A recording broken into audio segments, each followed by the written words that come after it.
subsidy. But there's also the advocacy for the pricing of gas utilized by the GENCOs in Naira to allow better management of the foreign currency related inflation that we've seen in the sector. You must have heard even the minister fought the current pricing of gas utilized by GENCOs in dollars. According to him, it's perhaps one of the biggest issues in Nigeria's power sector. Do you agree with it? Now, the issue of gas, yes, we produce gas in this country. I mean, we have natural gas, there's also the issue of associated gas and every other conversation around the issue of gas. Gas is a major driver of our power sector. As a matter of fact, I think our power sector is bent in favor of the gas producing stations. I think it's about 85%, and then you have hydro and other ones covering the other 15% and things like that, or slightly lower, different from that. But the point we need to note is that we have the gas, but what about the equipment that we use in bringing out the gas? Do we produce anyone in this country? So even if the Honorable Minister of Power comes up with the argument that it does not make rational sense that you have gas, but you are selling it in dollars, in forex, what about the equipment with which you will extract the gas itself? What about the equipment? Are you manufacturing anyone? Are you not going to import all of those equipment? So that argument from that perspective is a little bit challenging for me to accept. And because of that, it's going to be a bit difficult to now start saying that selling gas in Naira will substantially influence the cost of electricity. No, I beg to differ from the position of the Honorable Minister. He may have more facts that I don't have, but as an analyst, looking at it from outside, I think we need to look at the position of the Honorable Minister of Power a second time and be able to align the data. Let's use data to drive this conversation. For instance, as I speak to you this morning, Nifemi, the number of customers on estimated billing is 7.1 million. The registered customer is about 12 million plus, maybe about 12.6 million. Now look at that little arithmetic. It means you have less number of customers on the metering platform. And that is, in effect, has a negative effect on the recoverable, or what the discos or the sector can recover from the user. So these are, not to now talk about the fact that government is allowing subsidy. Furthermore, is the fact that government has frozen the cost of electricity, but it has not frozen inflation. It has not frozen the parity of the Naira. You may have raised another very important point, because when you look at the number of registered customers at 12 million, that's far away from the actual number of people in this country using power. But are you saying that there is any significant impact or implication of removing subsidy on getting more people metered or getting more people registered, or, by inference, getting more Nigerians to pay for the power they consume?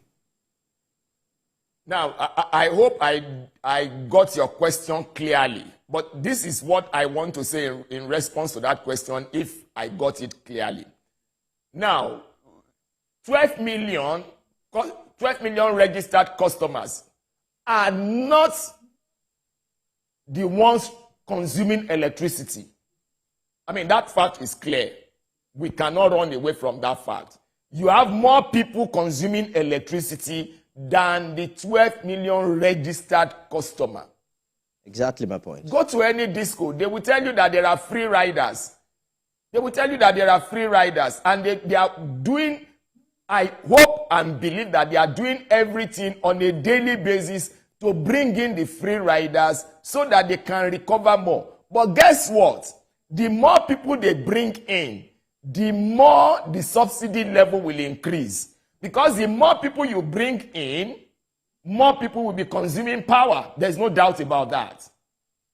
Or put in another form, more people are consuming power now, but less people are paying. So that means the subsidy is still going northwards. It's still on the rise.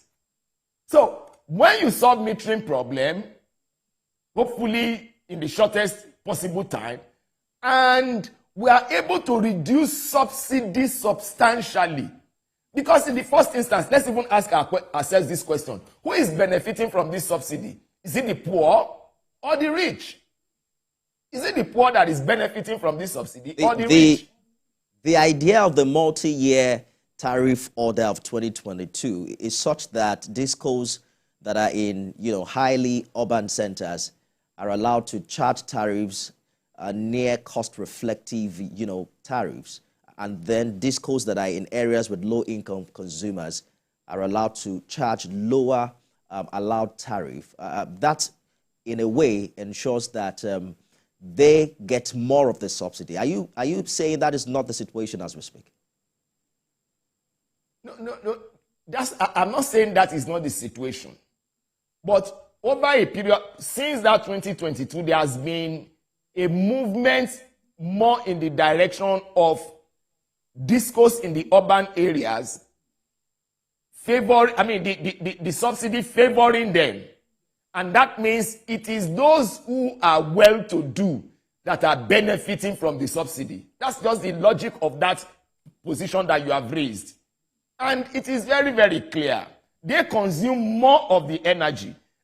For instance, I think the last calculation by the regulator, and we must commend the regulator for getting to that extent. The last calculation by the regulator was that if you charge the true cost, electricity is likely to be about at least 100 naira per unit.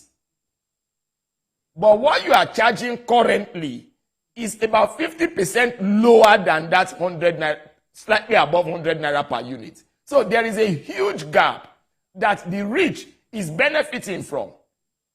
Meanwhile, even the poor themselves, they are not getting the supply.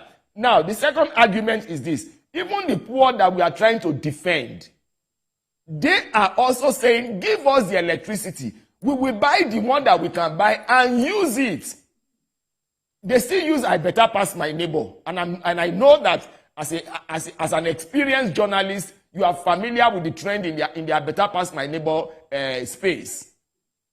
People still use it to run their barbing salon, to run their hair making salon, to run their vulcanizing business. They still use that I better pass my neighbor. They buy fuel of about 3,000 naira that does not last more than about 6 hours in a day.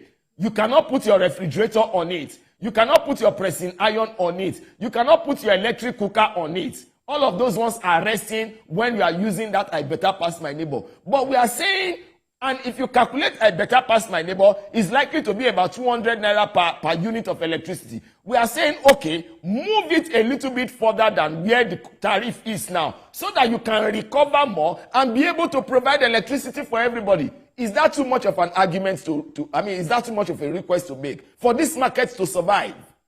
For this market to survive, is that too much of a request to make? I think we need to sit back and bite the bullet. For once, let's bite the bullet. Inflation is running very high. Let us also try to probe, the subsidy regime as it is currently constituted. Some have raised the issue of the delay and bottlenecks, associated with paying the electricity subsidy, the slow cycle that you mentioned earlier. Do these discos get the refunds as at when due? You talked about the development earlier. We heard from Genco's warning that they may not be able to sustain current electricity supply levels, following the payment of only 28% of an invoice for power supplied to the national grid by the Nigerian Bulk Electricity Trading PLC in the September payment cycle. Do you think there's a sense in which if we get the monies to them early enough, it will resolve the issue of liquidity in the interim while we resolve and systematically remove subsidies, so to speak? Now, again, you have raised a very crucial point, and I must thank you because it tells me that you have done a bit of research concerning this matter. Now, one fundamental problem about the issue of subsidy is that, okay, government has said, I will pay So I will pay the differential between the true cost and the allowable cost. But even at that, because of the paucity of funds available to government, government is not able to pay as at when due. So, and look, we cannot blame government for everything. If government had the power, I'm sure that government would have said, let's do everything. In the days of the likes of the former military head of state, General Yakubu Gowon, God bless him for this country. They came out, although it had its own economic problem, but they came out, they started unity schools. Federal government really does not have any business with unity schools. I'm sorry we are digressing, but I'm just trying to bring out a point. The government came out and said, Udoji Award. That also had its own problem, okay? But the point I'm trying to make is that when government had the energy, the financial muscle to do all of those things, government went ahead to do it. Now that government does not have the energy to do it, it is not only making a promise, it is making a promise that it cannot fulfill, and when it is able to fulfill it, it's not fulfilling it at the right time, because there's supposed to be a right time when the subsidy is supposed to be paid to the market, so that they can, I mean, look at what happened in Damaturu recently in Northeast, where some vandals pulled down transmission tower there. The people in that place need electricity. If there is no money to do it, it means that they will go and borrow. At what cost? There is a cost attached to funds. So all of these things are very, very crucial to the survival of the market. And one of the principal things is the economics of power supply, the fund to drive the system. Investors want to come in, but when they look at the numbers, they look at the return on investment, it is better for capital to go to a different place. Capital or money can only gravitate towards the place where there is value. If there is no value for money, if there is no value for capital, capital will move away. And that's exactly what we are experiencing in this country today. Very interesting development, and government hasn't shied away from the fact that this subsidy has to be removed, but it's saying it has to be done systematically with the public well-informed and sensitized in this regard. Now, when we return after this break, we'll turn our attention to how you think this government can do this, with the prevailing economic circumstances and situation in the country. We also open the phone lines for contributions from our viewers. Stay with us, everyone. Don't go away.